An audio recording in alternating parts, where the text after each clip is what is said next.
Hello guys, welcome to YouTube channel the civil बंदा।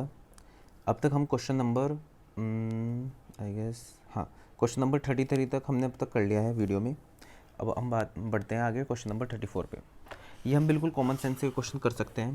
देखो, इस क्वेश्चन में पूछा है कि साइक्लिक फ्रिक्वेंसी पूछी है और डैम सर्कुलर फ्रिक्वेंसी पूछी है।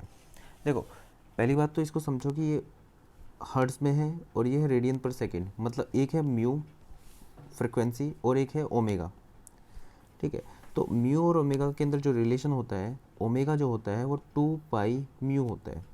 ठीक है, अगर सिर्फ हम इस चीज़ का यूज़ करें तब भी हमारे पास आंसर आ जाएगा। जैसे अगर हम म्यू मान लें 4.4 और उसको 2 इंटू पाई से मल्टीप्लाई करें 3.54, इसको 8.8 इंटू 3.14 मतलब 864 27 समथिंग आएगा। तो सिंपल हमारे पास सी आंसर आ जाए। ठीक है, और ऐसा भी हो सकता है कि कोई और ऑप्शन भी सही बैठे, तो 0.88 को भी 2 इंटू पाई से मल्टीप्लाई करेंगे, 3 2 6 और यहाँ पे 8 से 48 4 पॉइंट समथिंग। ठीक है, ये इतना 27.8 नहीं आएगा, तो ये भी नहीं होगा, ये भी नहीं होगा और ये भी नहीं होगा, तो इसका आंसर हो जाएगा सी। लेकिन इतना भी हमें एब्जर्ड सोल्यूशन नहीं चाहिए। हम ओमेगा निकालने की कोशिश करेंगे। ओमेगा क्या होता है? Omega is equal to under root k by m. K is stiffness and m is mass. तो इसको भी हम देख सकते हैं, k under root k by m. तो यहाँ पे के कितना दे रखा है? स्टिफनेस दे रखी है 17 किलो न्यूटन पर मीटर। मास कितना दे रखा है? मास दे रखा है 22। इसको अंडर रूट करेंगे, ठीक है, इसका आंसर निकाल लेंगे। अब देखो, 17 इंटू 10⁻³ किलो न्यूटन को किलो को इंटू 10 कर देंगे अपॉन 22। तो इसे हम जब सोल्व करेंगे तो ये हमारे पास आएगा 27.79। ठीक है, जो कि हमारा आंसर है ये। अब इसको 27.79 को 2 पाई से डिवाइड कर देंगे तो हमारे पास आ जाएगा सी। तो इसका आंसर हो जाएगा 34 का सी। नेक्स्ट क्वेश्चन पे आते हैं। A cable of insignificant weight, ठीक है, जिसकी लेंथ है 18 मीटर और सपोर्टेड 16 मीटर। ठीक है, इसका डायग्राम ड्रॉ करते हैं।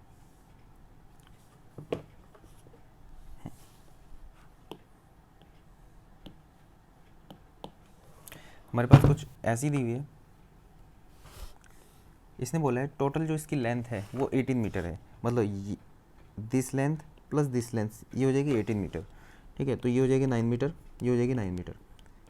ठीक है, सिंपल ज्योमेट्री से क्वेश्चन सॉल्व हो जाएगा ये। ठीक है, नेक्स्ट उसने दिया है कि जो हमारे पास दोनों सपोर्ट के बीच में डिस्टेंस है, वेट, हाँ, दोनों सपोर्ट के बीच में जो डिस्टेंस है वो है 16 मीटर। तो 8 मीटर हो जाएगा ये, 8 मीटर हो जाएगा ये। अब आगे बढ़ते हैं इसके अंदर। उसने बोला है कि कितनी टेंशन होगी अगर यहाँ पे 120 न्यूटन का यहाँ पे वेट लटका हुआ है, यहाँ पे हैंग है फ्रॉम दिस एंड।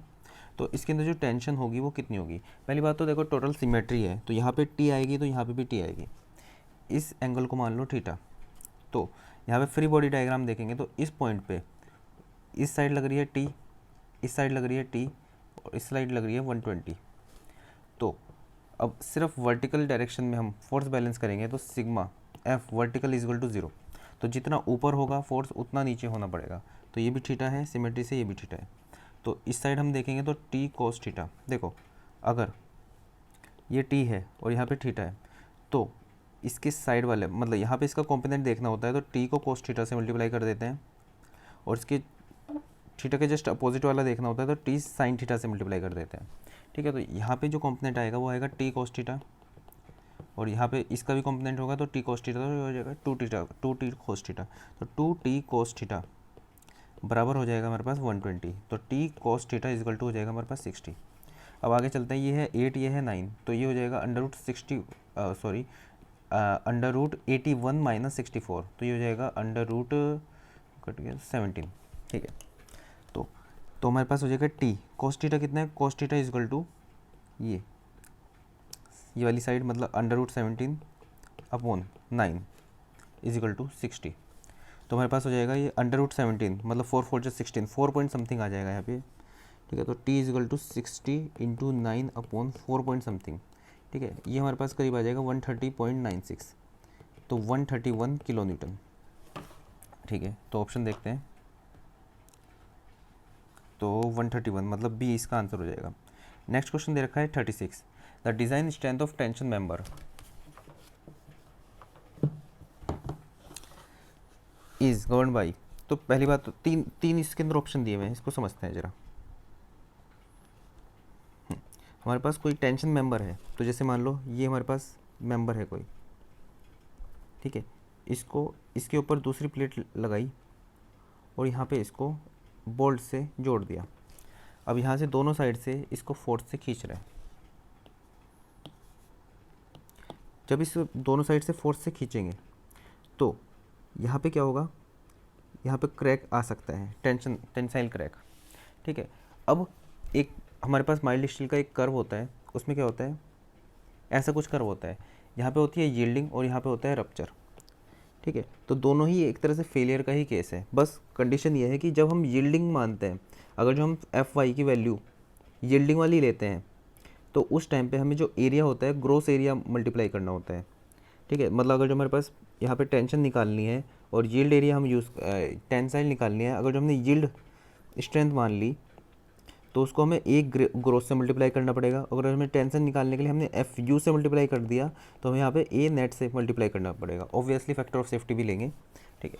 तो या तो हम करें क्या, यहाँ पे माने कि अल्टीमेट फेलियर माने, अल्टीमेट स्ट्रेंथ माने, तो वहाँ पे नेट एरिया को मल्टीप्लाई करेंगे, और यहाँ पे यील्ड मान लिया अगर जो, तो हम उसको करेंगे ग्रोस एरिया से मल्टीप्लाई।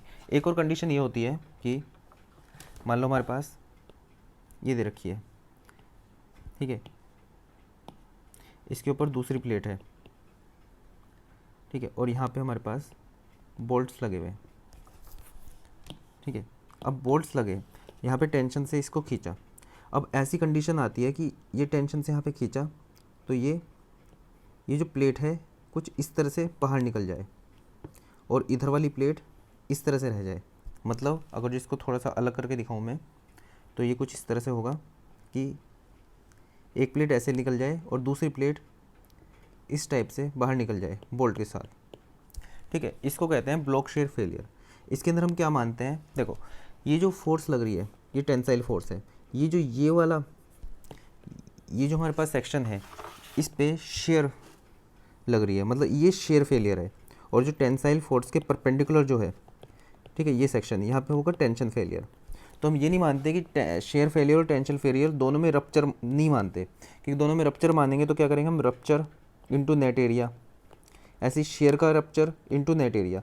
तो ये जो टी की वैल्यू आती है बहुत ज़्यादा आ जाती है, ठीक है, उससे पहले ही फेल हो जाता है। तो हम क्या मानते हैं कि अगर हमने माना यहाँ पे यील्ड हुआ तो हम यहाँ मानेंगे यहाँ पे रप्चर हुआ, या फिर अगर जो हमने माना यहाँ पे यील्ड हुआ तो यहाँ पे मानेंगे रप्चर। तो मतलब अगर जो हम ब्लॉक शेयर का पी लिखेंगे हम, तो उसमें क्या करते हैं हम Fu अगर जो हमने मान लेते हैं तो यहाँ पे लेते हैं, जैसे मान लो यहाँ पे शेयर है और यहाँ पे है टेंसाइल, ठीक है, तो दोनों को प्लस करते हैं। अगर जो हमने शेयर में Fu लिया, ठीक है, तो पहली बात तो Fu के साथ कुछ चीज़ें लगती हैं, 0.9 लगता है, ठीक है, 1.25 लगता है, और शेयर है तो √3 भी लगता है, इंटू Fu के साथ A नेट लेंगे। अगर जो हमने यहाँ पे शेयर के अंदर हमने इसको रप्चर मान लिया तो हमें यील्ड लेना पड़ेगा टेंसाइल में, तो हम क्या करेंगे Fy लेंगे, Fy के साथ लगता है 1.1 इंटू एरिया ग्रोस लगता है। ऐसे ही ये क्या हुआ, यहाँ पे लिया रप्चर, यहाँ पे लिया हमने यील्ड। अगर हम P लेंगे, क्या करेंगे, शेयर के अंदर हम यील्ड ले लेंगे, तो Fy के साथ लगता है हमेशा 1.1 इंटू एरिया ग्रोस यूज़ करेंगे। और यहाँ पे शेयर है तो शेयर के लिए √3 भी लगता है, प्लस अगर जो हमने यहाँ पे रप्चर, यहाँ पे शेयर यील्ड ले लिया तो यहाँ पे रप्चर लेना पड़ेगा, तो Fu ले लिया तो 0.9 से मल्टीप्लाई भी करना पड़ेगा, 1.25 से डिवाइड भी करना पड़ेगा, ठीक है। √3 से डिवाइड नहीं करेंगे क्योंकि ये टेंसाइल है, ठीक है। √3 से डिवाइड सिर्फ शेयर वाले में करते हैं इंटू A नेट।